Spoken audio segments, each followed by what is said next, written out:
Welcome. Today we're going to discuss the technique gift of destruction and some of the ways in which we can relate it to other techniques in the American Kenpo system. Now keep in mind that these videos are not designed to be full comprehensive lists or family groupings for that matter, but rather different ways in which you can explore and start understanding the American Kenpo system a little bit better. So let's start out with our first relationship, the attack. In this case, the R got gift, which means handshake. So I know what you're thinking, how is the handshake an attack? Well, typically this is a sucker punch. They're coming in pretending to be your friend so they can sucker punch you. Kind of like the Trojan horse, think of this like the Trojan handshake. So why do we have handshake techniques? Why do we have 4? Why not 0? Why not 52? Why not 100? Well, if you take a look at the 8 angles of attack, defense, and balance, you'll see that these 4 techniques are highlighting the most effective angles in which we can take to start dealing with this attack. So let's start out with gift of destruction. We're going to be pulling towards ourselves down at the 45 to start canceling their zones and eliminating that rear weapon.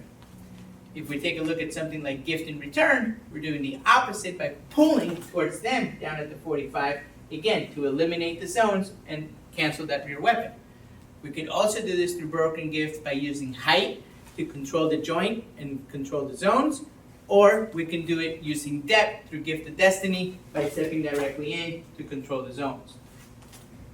So now that we related it through the attack, let's look at it from a different perspective. In this case, first person, second person, and third person's perspective. In this case, second person being them, we're going to use them for range. And keep in mind that this is not a full comprehensive list, and we're only going to be dealing with applied attacks. So we're leaving out all the in-flights. So let's start out with the farthest range, which is capture leaps. Then we move into something closer like any of our gift techniques. Cross and talon, darting mace, entangled wing, and even something like a thrusting prongs. But just like we do it from the front, we can now do it from the back. Get something like a crossed twigs, a wings of silk, or a spiraling twig. So now that we looked at the ranges through second person's perspective, let's flip it to the more important perspective, ourselves, or first person perspective. Let's look at what we're doing. Now keep in mind for this analysis, I could use every technique up to this point in the video, but we're not going to be using all of them so that you have a starting point into which you can continue this analysis. So we're only going to be using some of the ones that we've mentioned. So let's start out with gift of destruction. If you notice in gift of destruction, we're getting closer to the opponent so that we can deliver a knee followed by an elbow. So the interesting thing here is that they're both done short range, they're both done linear, and they're both done on a horizontal with our major weapons. So let's contrast this with thrust and salute. If you take a look at thrust and salute, we're dealing with stepping away from the opponent, which puts us at a farther range, so we're now able to do the exact same thing using long-range weapons. A foot followed by a hand. So the interesting thing to notice is that they were still done with the majors, they were still done linear, and they were still done in that horizontal. So can we start combining some of those elements? Absolutely. So if we look at something like thrusting prongs, if we look at thrusting prongs, we can now do, because we stepped back, a long range followed by a short range, which would combine thrust and salute with gift of destruction. Or we can do it just like gift of destruction, where we do the short range followed by the short range. Or if you look at it from yet another perspective, we can stop doing the low and the high and only do the low by switching it to one extremity, in this case the leg, using a short followed by a long. So up to this point, everything has been linear and on a horizontal. Can we switch some of those elements around? Well, yes. If we take a look at something like crossed twigs, we can now start to add the element of verticals. And instead of doing everything with the right, we can now switch it to doing the right with the left. So we're going to do a short range vertical followed by a short range vertical. So the interesting thing to keep in mind here is that we've also reversed the sequence. Instead of doing 1, 2, or using the low followed by the high, we're now using 2, 1, which means we're using the high followed by the low. Another way to look at this would be if we look at the end of the technique. Just like we've been doing everything with the right, we can now do everything with the left, using the long range followed by the short range.